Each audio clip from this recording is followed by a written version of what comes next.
Hey guys, how you going? And welcome back to the Enfield Guy.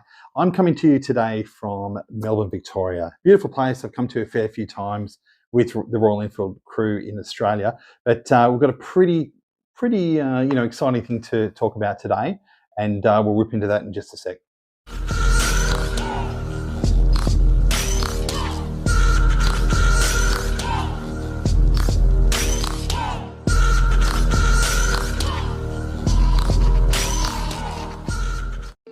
Okay, so the reason why I'm down here today is for a specific launch, and also something that's, I think, one of the greatest things Royal Enfield has done in a long time. Well, besides all of their models that come out, but I'm down here for the new launch of the 350 Bullet. There's a couple of variants that are coming out, a couple of new colorways, which we'll go through tomorrow and have a bit of a test ride. And I'll have that footage coming up shortly in this video, giving my thoughts on the bikes. And I think there's been a couple of other subtle improvements too on the seats and brakes as well. One of the guys was telling me about today, but we'll find out a bit more about that tomorrow. But one of the main reasons I'm down here for is the Project Origin. So for those of you who don't know what Project Origin is, it's this fantastic initiative that Royal Enfield has undertaken to trace back the footsteps of their heritage and brand, and to be able to recreate the very first Royal Enfield that existed. So from my knowledge, there's actually no artifacts or sort of remnants left of the original Royal Enfield motorcycle around. There might be some small bits and pieces, but nothing that's substantial to be able to say, well, look, here it is. So the Royal Enfield team, I'm talking about the design teams, the custom teams, manufacturing, sort of, a lot of the guys and girls got together and said, well, why don't we recreate this thing? We've got the technology, we've got the manpower to be able to do this. So this is all based off pictures. So there was no hard and fast designs. There might have been some loose diagrams drawn of this after it was built, but nothing really substantial to be able to say, well, okay, this is how we just go and make this thing. So a lot of painstaking hours going through photos, going through old journals as well to understand how this bike was built. And those methods were adopted to build this bike. So we're talking, English wheels, pretty old techniques in being, fabricating and shaping metals and building engine blocks and things like that.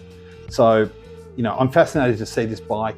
I'll say again, I did see it in Rider Mania a couple of years ago, but I'm lucky enough to be able to be linking up with my mate Gordon May, who's Royal Enfield's historian. He's actually in Melbourne as well to talk us through this project and sort of what this bike means to the wider Royal Enfield community. And you never know, we might see this bike in action tomorrow. And it's going to be a great 24 hours. It's a pretty whirlwind trip, so let's get to it.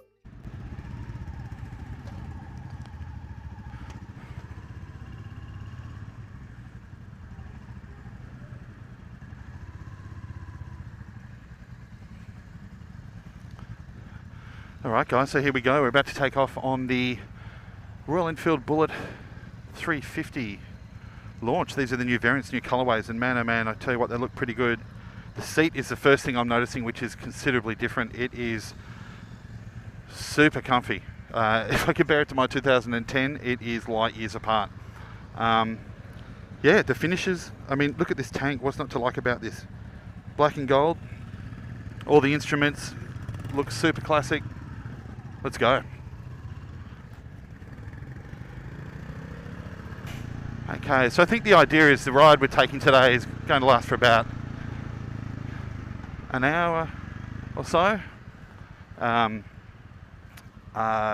of sort of the Coburg area.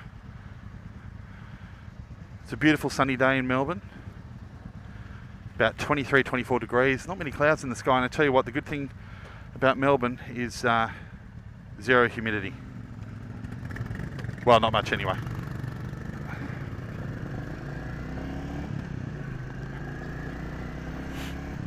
And as usual with the launches, we've got the guys from Enfield up front, Tommy and Maddie, Tommy riding and Maddie doing the all the filming, and Chaz up front who's doing the ride lead. And these guys, I tell you what, I've got footage of them before, and I'll try and get a little bit today to give you a behind the scenes look, but they really are all over this. As you can see on my right here, there's a little bit of filming going on. Just got to edge in closely.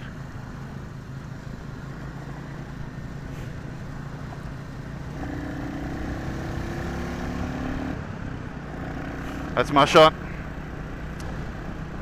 Okay, and I hope the wind's not buffeting too much on this microphone, new microphone setup. I've got a feeling it probably will, but yeah, we're just going to have to test that out. And like I said, what a beautiful day, and a beautiful day to be riding these awesome Royal Enfield Bullet 350s. It's so nice to be back on this, on a Bullet, really. It's been a while since I've had my Bullet running, which is okay. It's a work in progress. I've had, various other bikes in between, and it's totally welcoming. This is like motorcycling in its purest form, really, on a bike like this. I absolutely love it. All right, so another quick look here back at the lights. This is handling beautiful. I love the these new controls they sort of put in. I think it was maybe on some of the 350 Classics. They're also on the Super Meteor, and I love them. I actually love it. It looks really cool. It's sort of period classic. The instrument cluster as well. What are we up to? 100 mile. We can join the Ton Up Club. And one of the really cool things about, I guess, the Bullet, it hasn't changed a lot over time, but from what you can see here, there's still plenty of room for refinement. And as I said before about this seat, this is probably one of the comfiest seats I've ever had on an Enfield, I think. A little bit of extra cushy for the tushy, which is a good thing. And yeah, like I was saying, all the little refinements that they've done here have really, really set this off. There's the lads.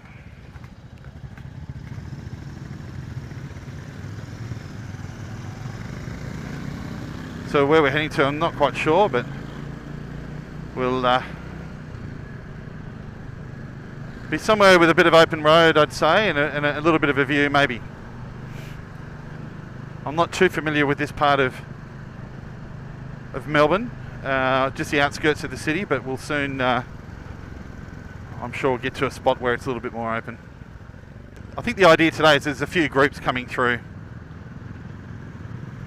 for the launch of this bike and the test ride of this bike. Each group's going out for about an hour and a half, and then to go back for a bit of lunch, and Gordon is going to do a presentation on the Project Origin, which, like I mentioned before, super excited to see that bike again, and I've got a feeling we might see it running today. Gordon might actually ride it in, so that'd be an awesome treat. So guys, have you ridden the new 350 Bullet? One of these variants in the beautiful black and gold, or in the bronze colour. If you have, drop us a comment below. We'd love to hear from you, and let us know where you're watching from in the world. So as you can see here, guys, this is sort of the urban riding that we're doing, getting into a bit of a formation, so the guys can get a couple of shots, as you can see, with the gimbal on the right. And I've kind of got to just look straight ahead and let those guys do the work. They'll give me a thumbs up to move on in a sec. Just got to keep my pace and stay with them as much as I can.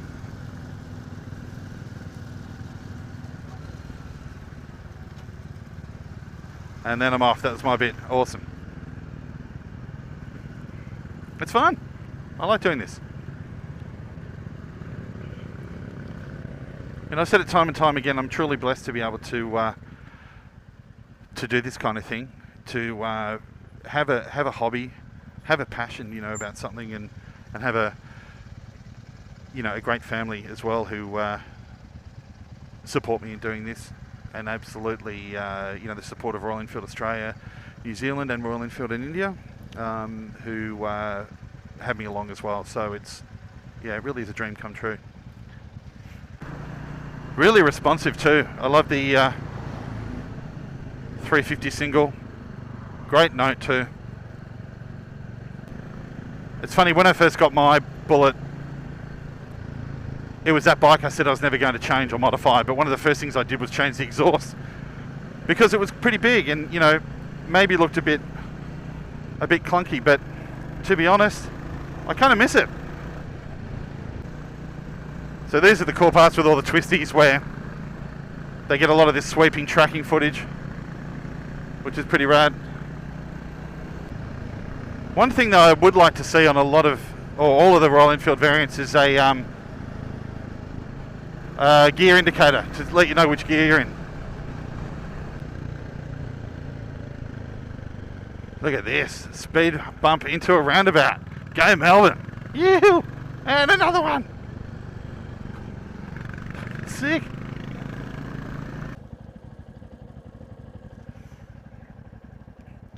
Yeah, these corners really, really well. Howdy. Yep, I'm digging it. This is great. This is a great day to be out on these bikes. Beautiful.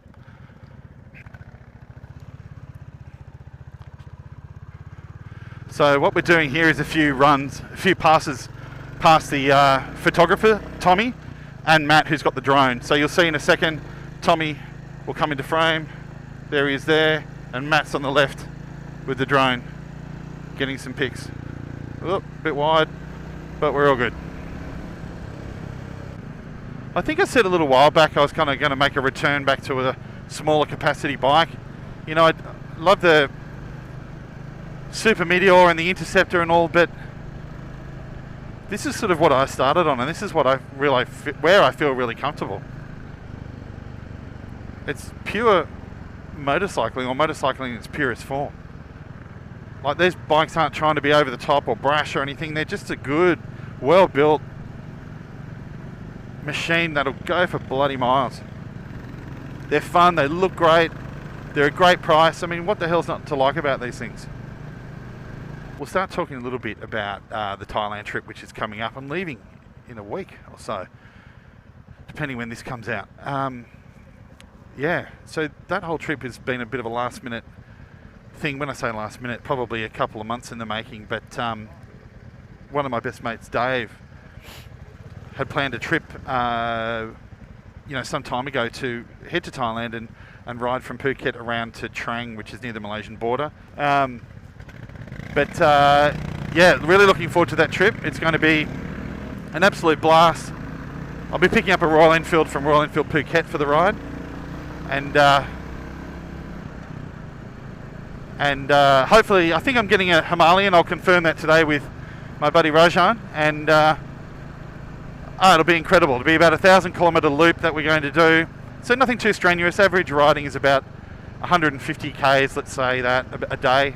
But you know, it's going to be pretty hot, going through some small towns, so it might end up being somewhere between, you can do it as quick as you want, but respecting the local laws, we'll probably do somewhere between 2.5 to 6 hours riding a day with stops and, you know, go places for lunch and whatnot. So I think we're almost back to the hotel. Is this it up here? Maybe. Yeah, it looks like it. Guys, I'm super impressed with this bike. As always, Royal Enfield have hit it out of the park again. The colourways on this, I mean, the black I'm on now is stunning, but this other chrome colour, which I'll get a bit of footage of, is just to die for as well. But anyway, this has been awesome to be on these bikes. I hope you guys have enjoyed this video. Drop a comment below and let me know your thoughts. Well, we're about to go and see the Project Origin talk as well, so holding up a little bit of traffic here, but that's okay.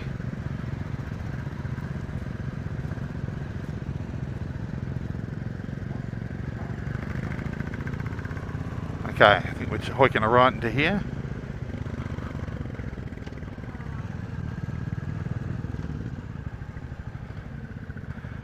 Hey, all right, bit of VIP action on the footpath, baby.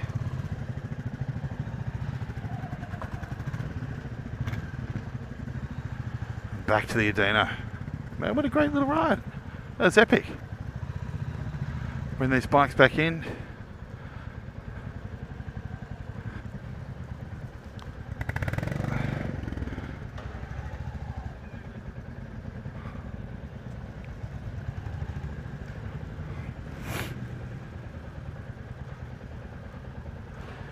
How cool. Awesome.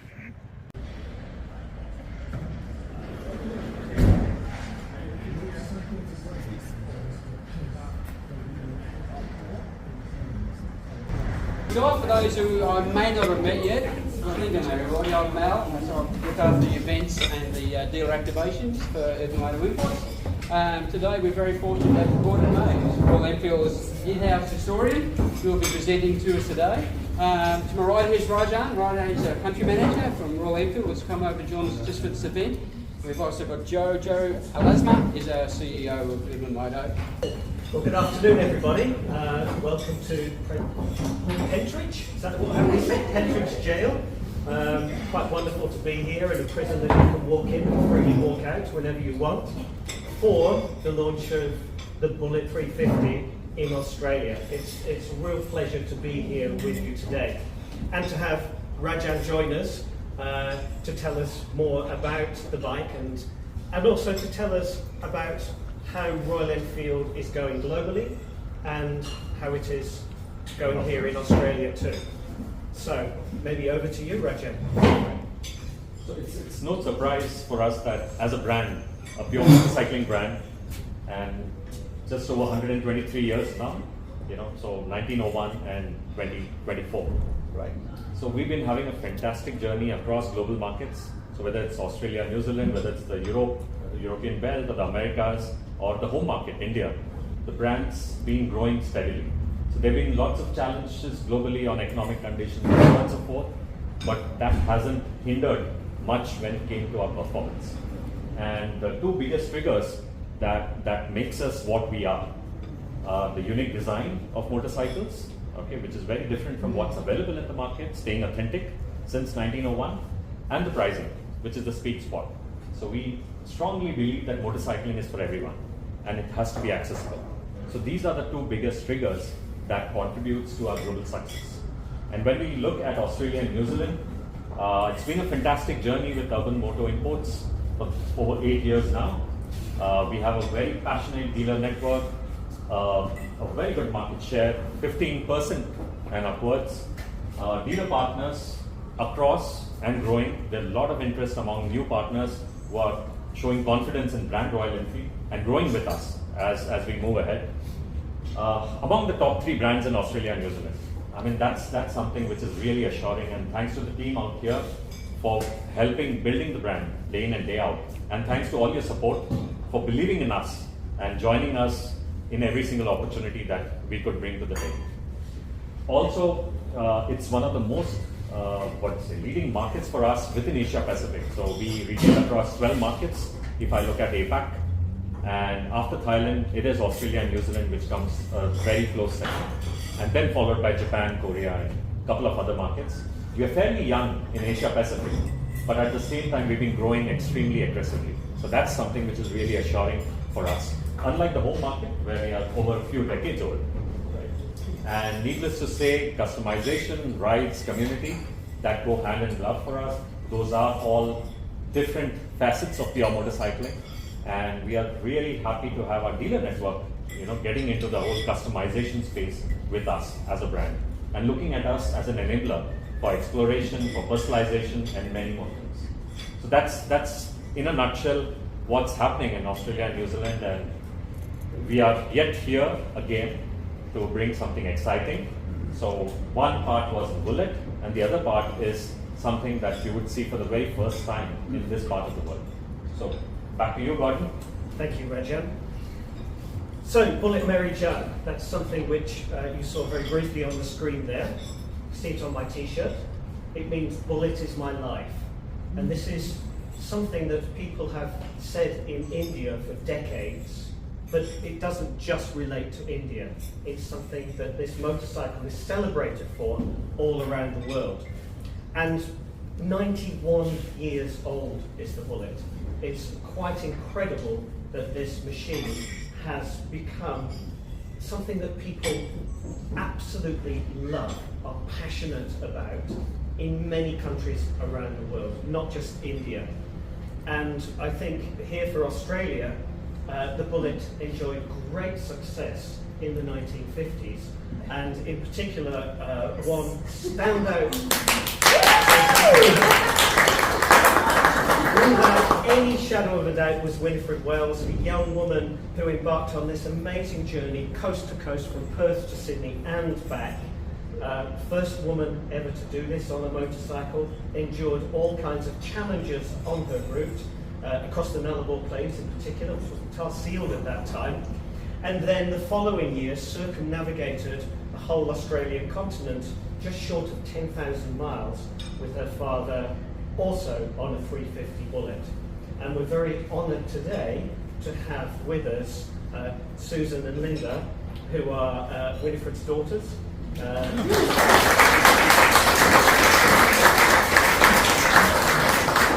so this is not just about Bullet, this is a celebration of quite an incredible woman who inspires riders through to this day. So what is it about the Bullet that makes it so special? Well, it is the longest production model of any motorcycle anywhere in the world. And it's now built in its new home, which is our Vallenvadagal factory, which was established in 2017 purely to build our 350cc models. This is an absolute state-of-the-art factory. And we say this motorcycle is made, not manufactured. With Bullets, there's always been a handcrafted element, and that continues through to this day with the hand-finished petrol tank and the famous Madras pinstripes, which you'll see a bit more of later. The Bullet is a motorcycle that isn't a retro machine, it isn't a fanboy motorcycle, it is a motorcycle that has evolved through time to meet the needs, the changing needs of each new generation of rider, but it's the absolute real deal. And it's built to last. You'll see Bullets from the 50s riding around everywhere, as you'll see Bullets from the 80s and the 90s. It's all metal, it's tough, and it has a trials heritage. So it was originally built tough for off-road riding, and it can still handle everything thrown at it today. And of course it retains that essential Royal Enfield signature thump from its engine, this single-cylinder, long-stroke engine, which gets you right there. And so here it is. It was launched in 2023 in Chennai, but now we're bringing it to the Australian market with the new J platform, which has been so successful in our 350 Meteor, the Classic, the Hunter, and now the Bullet gets it. So Rajan, perhaps you could tell us about some of the features and benefits of the new Bullet 350. Sure. So when you have a 91-year history, and how do you stay relevant even in today's day? So it's a fine balance that we had to strike. Okay, we didn't want to get into something which was totally radically different, but at the same time had the same DNA which the original Bullet had. So yes, couple of firsts on it. It's on the platform which has the new 350cc, which is very refined, very smooth, all new chassis. So that's under the hood.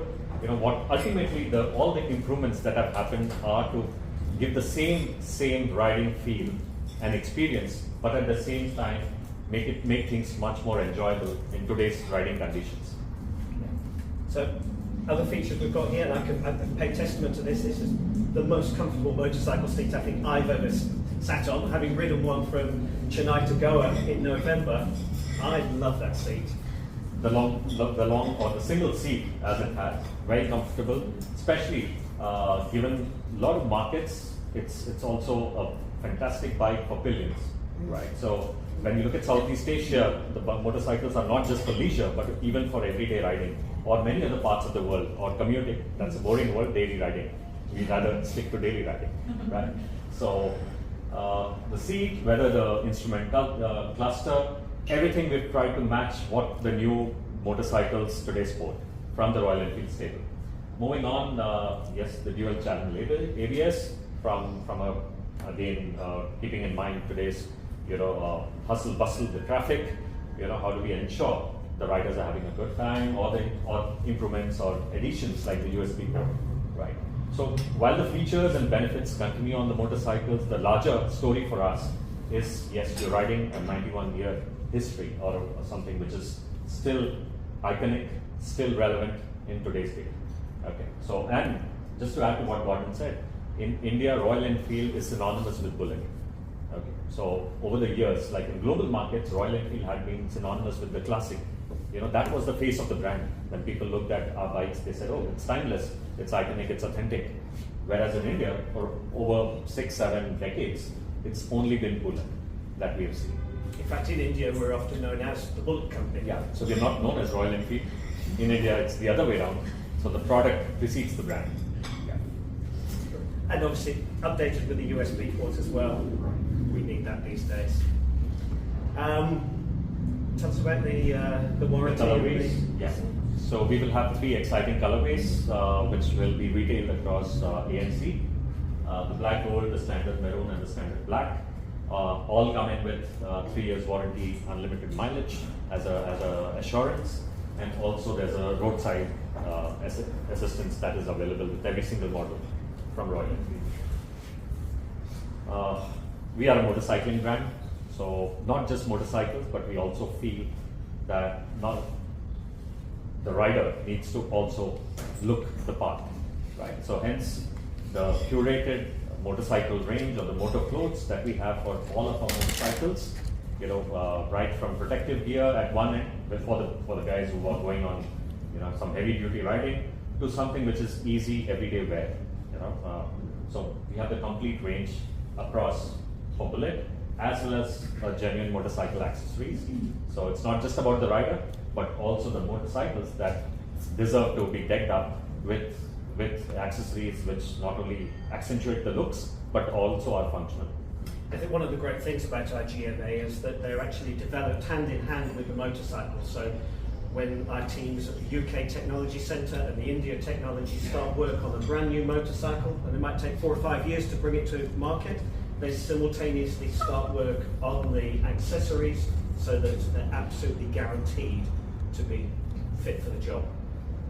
Now the really important stuff. Joseph? First of all, wow, what a remarkable story. I mean, it doesn't, whether you love motorcycles or are new to motorcycling, watching that story, hearing where Royal Enfield has come from really takes you sort of, it is, it's an amazing story. So I'm glad we're all here and part of it today, so thank you all for attending. As always, Royal Enfield, outside of being an iconic motorcycle brand, it also prides itself on always being accessible, and that is largely achieved through its pricing positioning, and that's no different for this iconic model, we call it 350. Now in Australia, in addition to what Rajan said earlier, 3 years warranty, 3 years roadside assistance, the standard black is being introduced at 7,890 right away, and then we've got the standard maroon, which is also 7,890 right away, and then we've got the black gold, which you see on display there behind Gordon, and that's at 8,050 right away. So very accessible price point there for such a significant and iconic piece of motorcycling. So yeah, I mean, one of the things Rajan touched on earlier was just new models being introduced into the market. This is the beginning of many, many models being introduced this year for Royal Enfield here in Australia and New Zealand. So without further ado, I'm going to pass over to Gordon to take you on another journey through Project Origin, which is probably one of the most iconic things that we may see this year or for the years to come. So Gordon, over to you. Thanks, Joseph. So, heritage, that's incredibly important to Royal Enfield. 1901, we talk about it all the time. The year of our first motorcycle or motor bicycle. It makes Royal Enfield the oldest motorcycle manufacturer in the world that's been in continuous production. And so we have here today Project Origin, which is a faithful working replica of that original first ever Royal Enfield. I'm going to tell you more about it in a few minutes' time, but first I'm going to take it outside, fire it up, and give it a quick ride around for you. So if you'd like to follow me outside.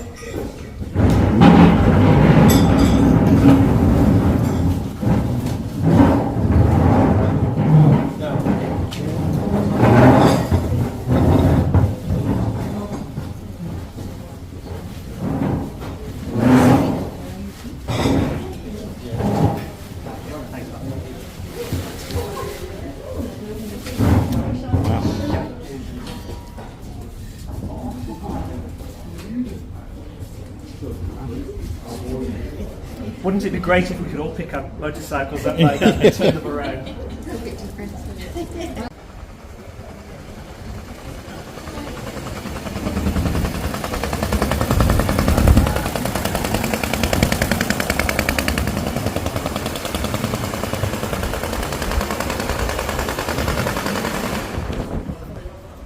You!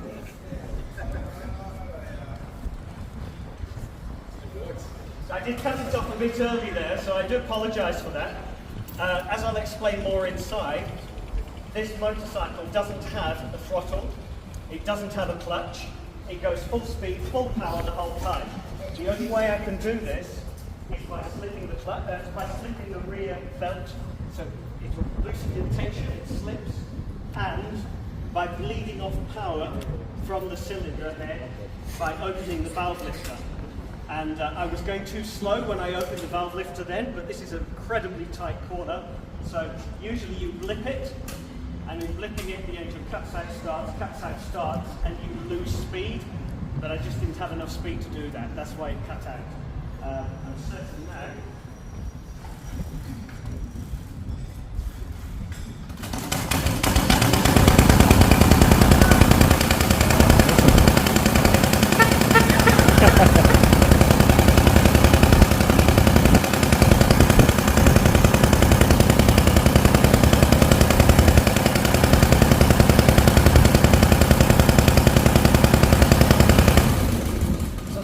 Sound of 1901. Awesome. Yeah.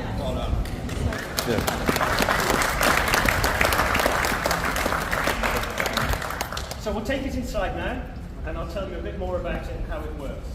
About in 2020, I've been searching for 30 plus years for one of these original 1901 Royal Enfields without any success at all, and I came to the conclusion that none had survived. It wasn't actually launched until November of 1901. So I threw down the challenge to the young engineers working at the UK Technology Centre and the India Technology Centre to build a faithful working replica. And it's, I think, a huge testament to Royal Enfield that they actually backed this up with the money to make it happen. As for the time, well, it was a passion project because all the engineers that worked on this did it in their evenings and weekends. That's how passionate they are about the brand. We had hardly anything to go off. We had one fantastic photograph, which you saw back there with 4 gentlemen standing behind it. We knew the size of the wheel rims, so we could blow that up onto a wall. We could get the diameter of the wheel rims right, and we could scale absolutely everything else off from that, and then start working in CAD. And I think we worked in CAD for about 9 months while we conducted our research, looking for more information about how this bike had originally been built. We borrowed bicycles made by Royal Enfield in this era, because Royal Enfield started as a bicycle manufacturer in 1891, 10 years earlier. And so we can learn about how the chassis is put together on it, because you can see in this era they weren't called motorcycles, they were called motor bicycles. They were very much pioneer machines. So we got the chassis right, but the engine was a real challenge, and we finally discovered the roots of our engine, which was from a Ducomont. Back in 1900, when this engine was designed in Alsace, it had variable valve timing, would you believe it? We didn't incorporate, or Royal Enfield in 1901 thankfully didn't incorporate that. But we had so much that we needed to learn as engineers about how this engine worked. Because it doesn't work like an engine on our motorcycles today. It has an atmospheric inlet valve. The oil, it's total loss. You have to hand pump it into the engine. And that's scary at times because you pump too much in and there's clouds of smoke everywhere, and then you ride cleanly and everything's wonderful. Then you start to panic, thinking this is going to seize soon if I don't put some more oil in, so you've got to squirt some more oil into it. But we finally nailed the design of the engine. The crankcases were machined out of billet aluminium. The The cylinder barrel was done on a lathe from a solid block of cast iron. There was so much work went into, first of all, completing the motorcycle before we even attempted to get it to ride really well. But we were blessed by having Harris Performance as part of our group. And Harris Performance, you know, the legendary chassis builders. And also we drew on experts in the UK from the motorcycle pioneer fraternity. And we were very blessed to have this chap, Ian Bain, come on board with the project, who was able to make the fuel tank for us. The fuel tank is an absolute work of art. It is pressed out of a single sheet of brass. You fold it once, you fold it wrong, you throw it away, and you start again. And you can see the very complex shapes in this around the other side as well. Then he had to solder it using Victorian handheld soldering irons that he heated up in a brazier. Inside it there are two baffles which he had to solder in and pressure test.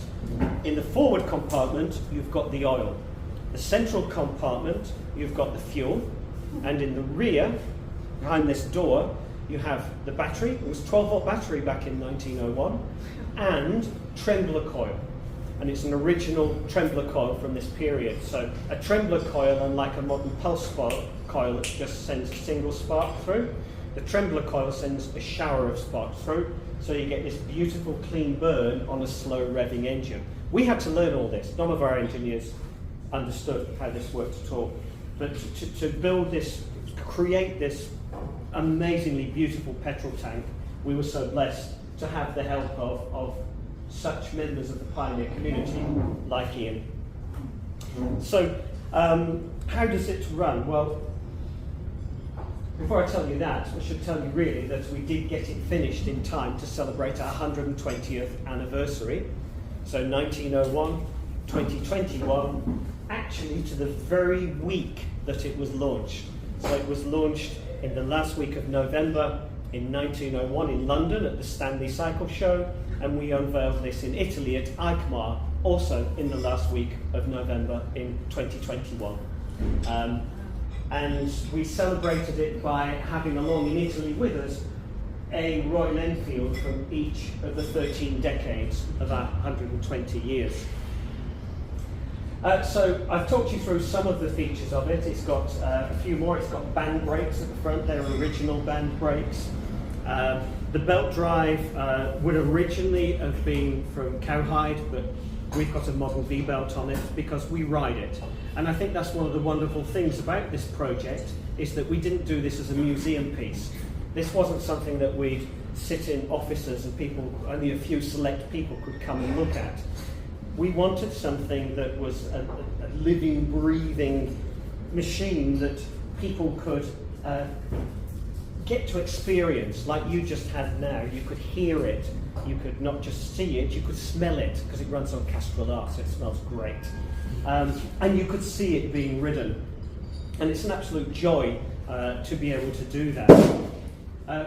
We were blessed by finding some original components from the period, like the front forks, like the horn, and the headlamp with its own suspension, the ignition timing unit, the saddle, the drive for the rear wheel. You know, we did so much research to find these components. Even the petrol tank and the oil tap, they're 120 years old and they leak, but it's authentic. It's absolutely authentic. So I told you a little bit about how it rides earlier. It's a joy to ride. I've probably ridden this bike about 50 miles now in total. Fastest I've had it going was 34 miles an hour following a film crew, which was an absolute scary experience. It's been around race circuits in America and really tight turns like that there. But it does take a lot of concentration, especially when you want to turn. Because there's no clutch, there's no throttle, it just goes full speed, full power the whole time.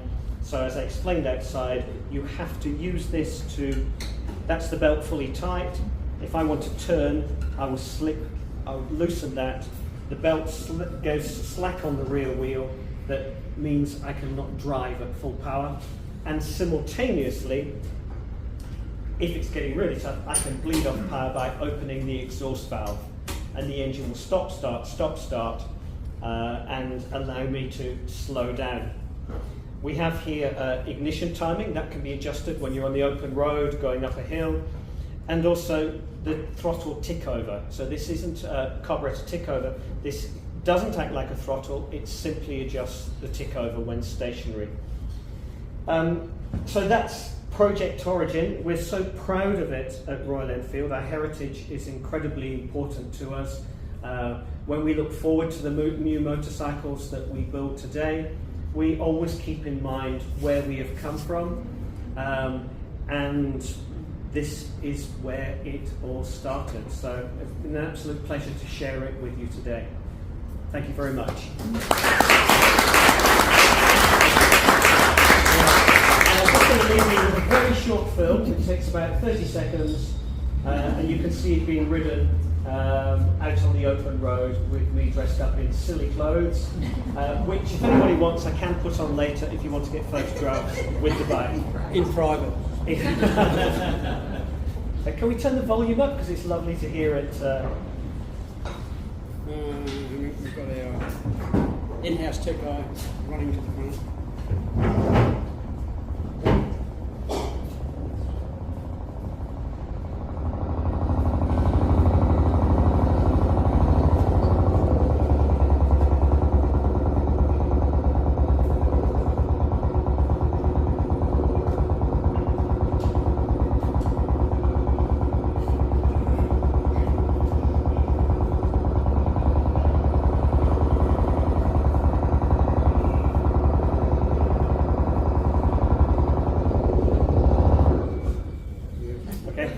Thanks, Gordon. Thanks, Gordon.